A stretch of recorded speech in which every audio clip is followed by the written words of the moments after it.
Recently, I had the opportunity of going to Hershey Park with my dad and my two children. Well, two of my children, my other two kids.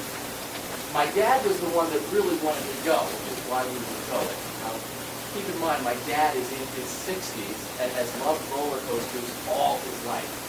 My dad is the one who will go to as many parks as he can, and he knows these parks well. While we were going, he had this whole trip planned out. He knew exactly what time he was going to arrive at our house. He knew when we were going to get to the park, so we would be there when it opened. And he knew once we got to the park where we were going to go, so we could get on the most roller coasters in the shortest amount of time. In fact, we were on our way there, as we were driving, looking at his watch saying, I think we're good. I think I can get us on 3 roller coasters in the first hour. Because everybody, he had his plan. Everybody's going to go to the roller coasters that are close to the end, but we're going to make our way to the back of the park and those coasters while nobody else is on, and then we'll work our way opposite where everyone else is. He had his plan. There was a lot to cover, but because he knew how to navigate, he actually got us on all of those coasters in just a brief period of time. Now, I hope to be able to act for you as a little bit of a navigator this evening. The title that Juan mentioned, 1,189 chapters, one focus, refers to a book that we're all familiar with, we've all heard of, and that book is the Bible. Of course, this chapel happens to have Bibles scattered throughout the rows here, throughout the chair.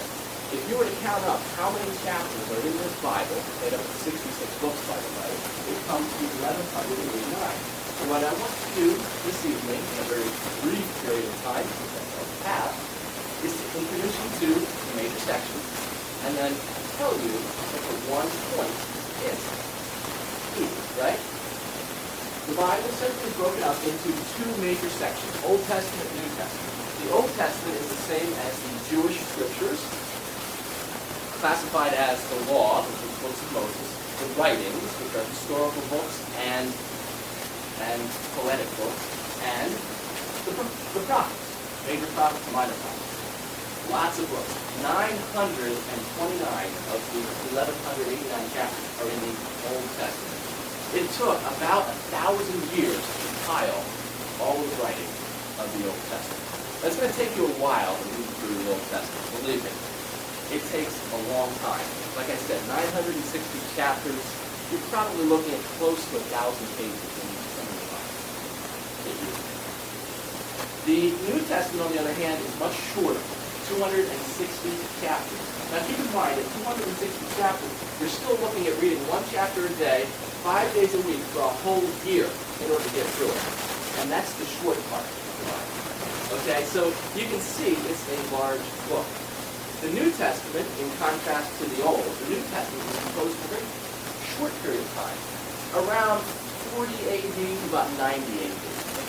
Half of a century, give or take, is where that all came about.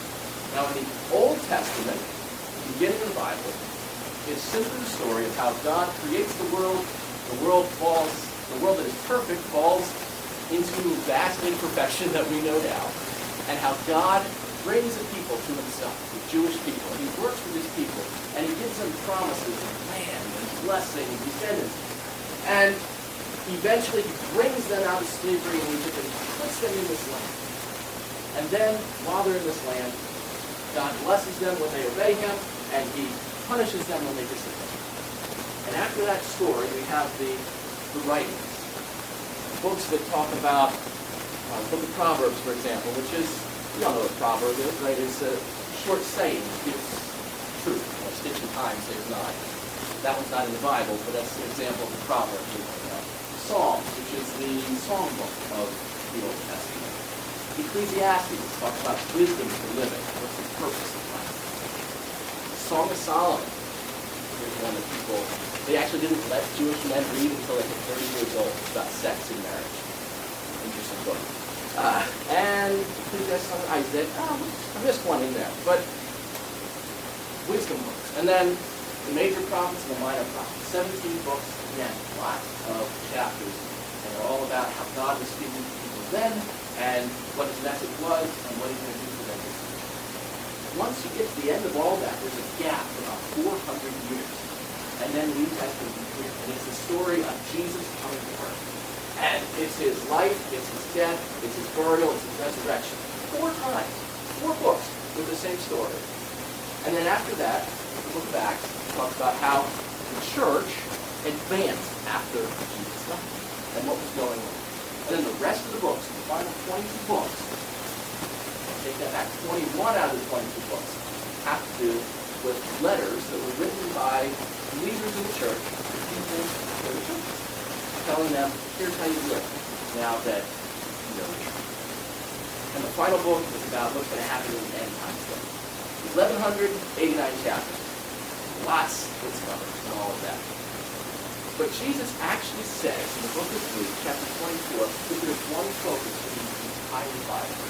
And he says to his followers that if you look through all the scriptures, he says they testify of me. He says, I'm what they're about. And he actually gave them a Bible lesson there that we would all have probably been privileged to have heard, because he showed how all of the Bible points to the fact that Jesus is coming or that he has come and what we're supposed to do about it. So the Bible is vast, and like I said, we can't cover it all in 5 to 7 minutes. But though it's vast, I trust you get an idea that it has just one focus. So when we mentioned that trip to Hershey Park, it rained in the middle of the afternoon. We had to leave. We had to go home early. But that was okay, because my dad was such a good navigator. We had been to as many places as possible. Thank you.